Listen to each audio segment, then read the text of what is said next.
Thank you. And we want to talk about the CIA insider's perspective into the torture report.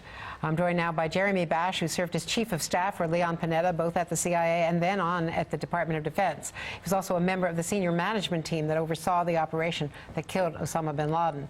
And Paul Pillar, a professor at the Center for Security Studies at Georgetown University and a senior fellow at the Brookings Institute, who served for 28 years in the U.S. intelligence community, including as Deputy Chief of the Counterterrorist Center at the CIA. First to you, Jeremy, because you, under Leon Panetta, had to deal with the fallout from all of this after President Obama, 2 days into his presidency, issued an order stopping the program. And here's why officers at the agency who are serving at the Langley headquarters and all over the world, some of whom are serving at this hour in very austere conditions, undercover, sometimes under fire, are watching this in Washington, and they're experiencing a little bit of a whiplash.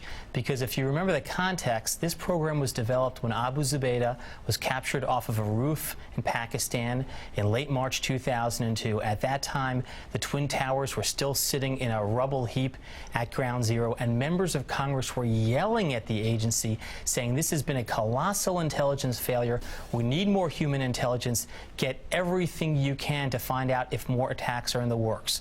So the agency admits today that it was totally unprepared for this mission, and it had no information to form the basis of what later became a vast body of knowledge about al-Qaeda.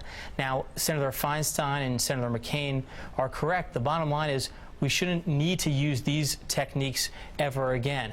But that's somewhat hindsight. That's not oversight. And there's a big difference between oversight and hindsight.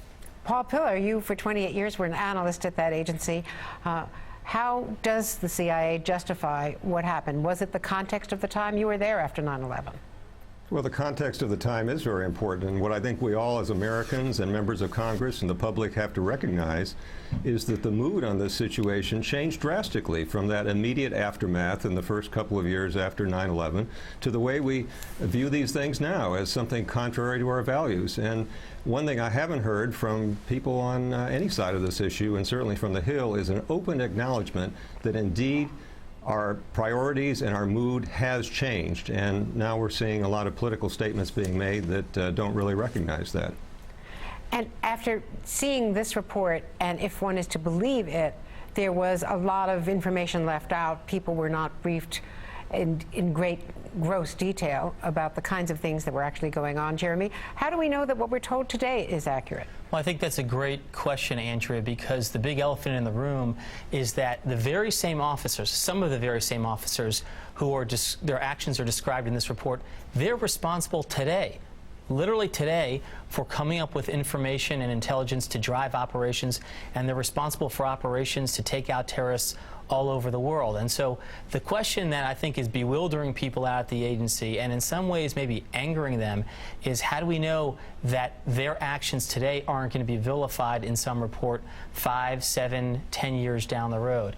And again, this is very challenging, because in some respects, some of the things that we're asking those officers to do today are a lot more significant than what we asked them to do back in 2003, 2004. I want to ask both of you about Jose Rodriguez's destruction of the videotape evidence of the interrogations against orders from the Attorney General and from the White House counsel, at least. He was investigated, and there was no follow-up that I know of to that. He's been very critical of this report. Jeremy, you were on the Hill. There was legislation that came out of that. That's right, and we looked into the destruction of the videotapes, and clearly that was wrong. Not only was it against the advice of the Attorney General and the White House counsel, but his own boss, the CIA director at the time, told him not to do it. And that was a huge mistake, and it was also unnecessary. Now, I think what Jose would say if he were sitting here would be, hey, if those videotapes ever got out, it would inflame terrorists all over the world. But, you know, I sort of agree with John McCain. The terrorists don't need an excuse to be inflamed. They don't need an excuse to attack us. I mean, the fact that James Foley and the other beheading victims were put in orange jumpsuits, that to me doesn't explain anything about Guantanamo. It doesn't argue for or against Guantanamo. I think those terrorists should be condemned. They should be vilified. They're the ones who we should be focusing on. Paul Pillar, a final thought in the final minute here. What do you think the mood at Langley is, and the morale factor of people in the workforce as they do fight these battles against terrorists? Well, I think Jeremy Bash put it very well, that there's apprehension about how the mood may change again. We've had a whole situation here with these so-called enhanced interrogation techniques where you had legal opinions from the Justice Department, directions from the White House, and of course oversight, whether it was the Gang of Eight or someone else on the Hill. And with those changed moods, you have this strong feeling of people at the tail end of all this being left holding the bag, so to speak. So whatever judgment we may all make, and I'm certainly on the anti-torture side myself about these issues, that is a separate issue from how individuals are held accountable or an individual agency may feel jerked around by the changing public moods.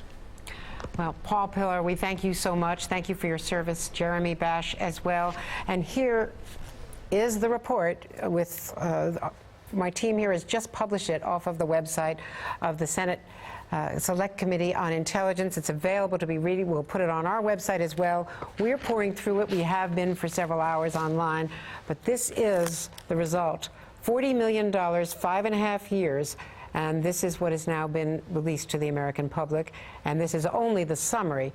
There are 6,000 odd pages, 6,000 pages from 6.2 million documents over the past 5.5 years.